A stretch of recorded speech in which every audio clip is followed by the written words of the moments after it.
নবীদের বৈশিষ্ট্য হচ্ছে নবীরা যেখানে মারা যায় ওখানেই কবর দিতে হয়। জানেন এটা?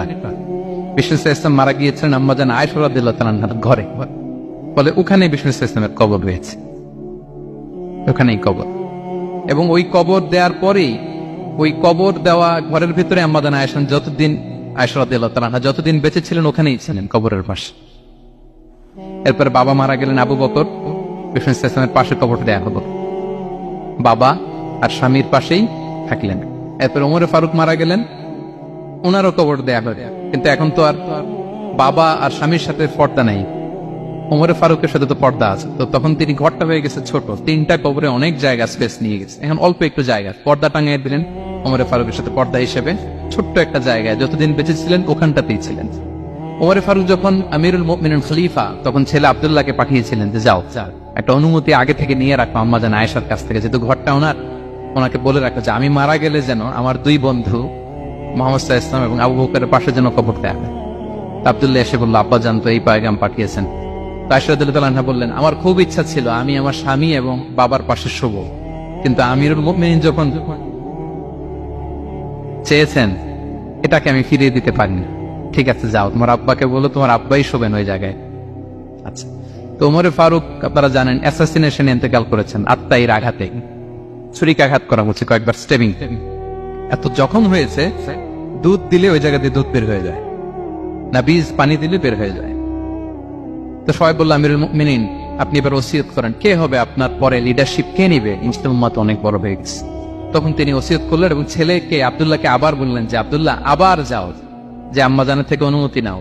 বলতেছে অনুমতি না নিলাম আর অনেক আগে, উনি তো বলছে আপনি মারা গেলে ওখানেই শোবেন। বলতেছে না, তখন আমি আমিরুল মুমিনিন ছিলাম, এখন তো কিছুক্ষণ পরেই মারা যাবে, এমন হতে পারে আমার ভয়ে বা লজ্জায় তখন অনুমতি দিচ্ছে, এখন আর দিবেন, আবার যাও।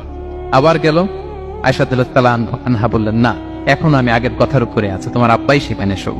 সুবহানাল্লাহ। ওমরে ফারুক ওখানে শুলেন, তখন তিনি পর্দা আরম্ভ করলেন আম্মাজান আয়েশা।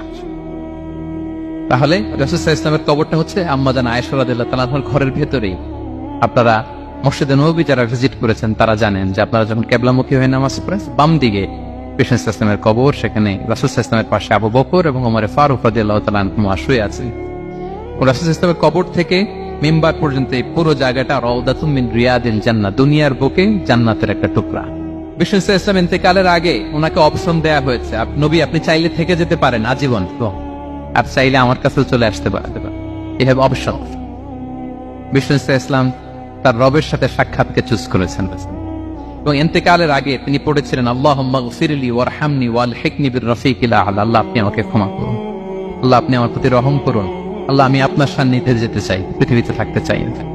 সুবহানাল্লাহ। অপশন দেয়া হয়েছে, আপনার অপশন দেয়া হবে, হ্যাঁ চাইলে আজীবন থাকেন।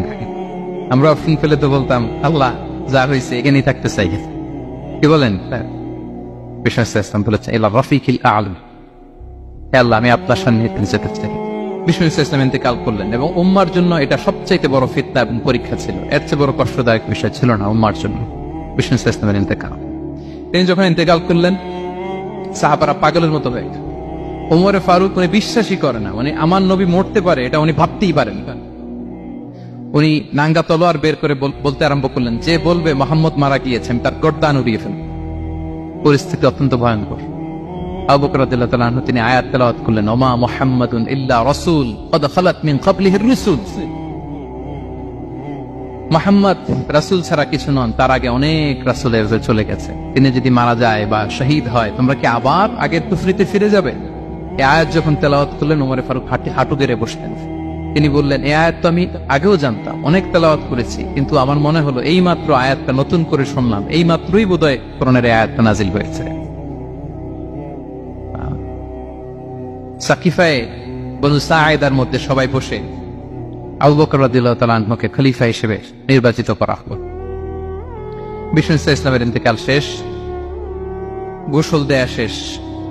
আমরা যেমনি মারা গেলে আমাদের জামা খুলে অন্য একটা জামা পরিয়ে গোসল দেয়া হয়, বিষ্ণু সাল্লাল্লাহু আলাইহি ওয়াসাল্লামের ক্ষেত্রে এটা হয়নি, ওনার গায়ের জামা খোলা হয়নি, যে জামাটা ছিল ওই জামাটার উপরে গোসল দেয়া হয়েছে, ওনার ইউনিকনেস।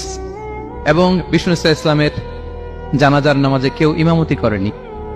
কে হবেন ইমাম? উনিই তো ইমাম, গোটা বিশ্বের ইমাম, ঠিক কিনা বলেন? কে হবে ওনার জানাজার ইমাম? কেউ না।